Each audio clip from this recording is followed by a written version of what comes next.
In this video, we are going to look at percents and how I teach students to use a double number line as well as their multiplication and division facts to find percents of numbers. So there are a lot of different strategies that work here, but this is the one that I like to really link in a lot of the things that we've done already in class.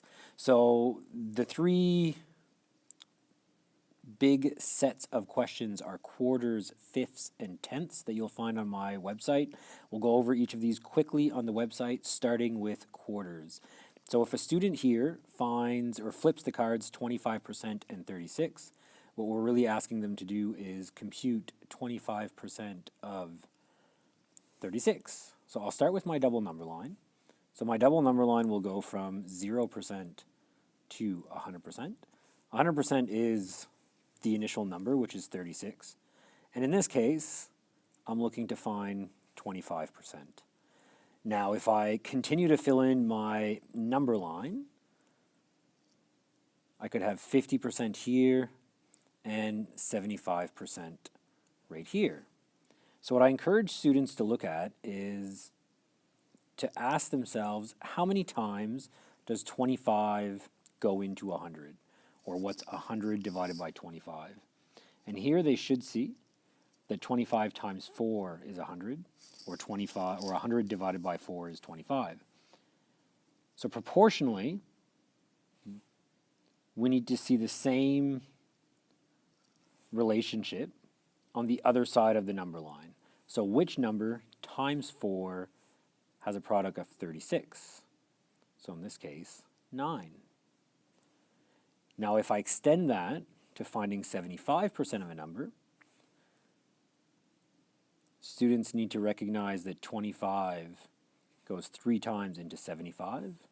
So 9 times 3 gives me a product of 27.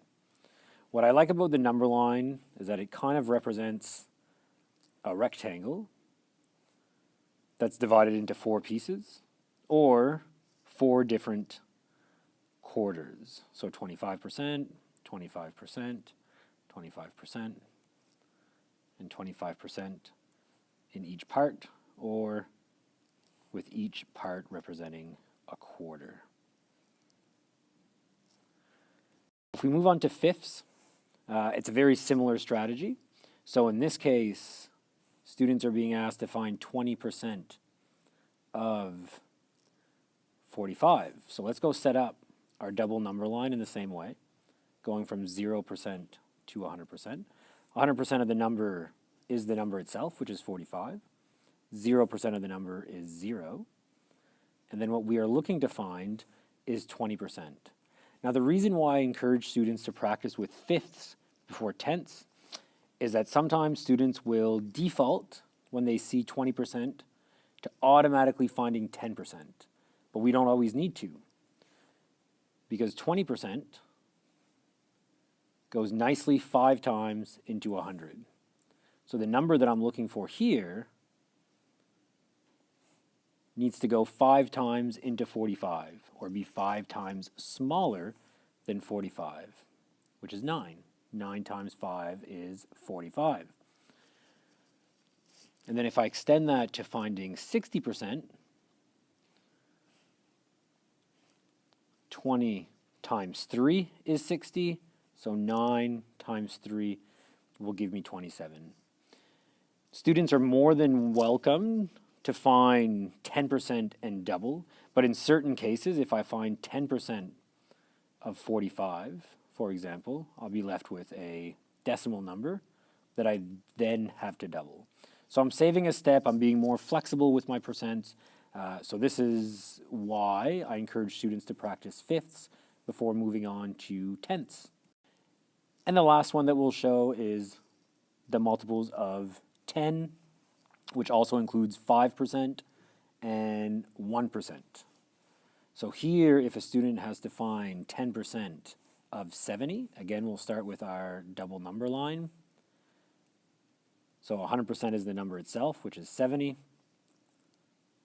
And then I'm looking to find 10%. So because 10 goes 10 times into 100, or 10 times 10 is 100, I'm looking for a number that goes 10 times into 70, or that is 10 times smaller than 70, which is 7. 7 times 10 is 70. With 10%, now we can go and start breaking up 10% in a lot of different ways as well.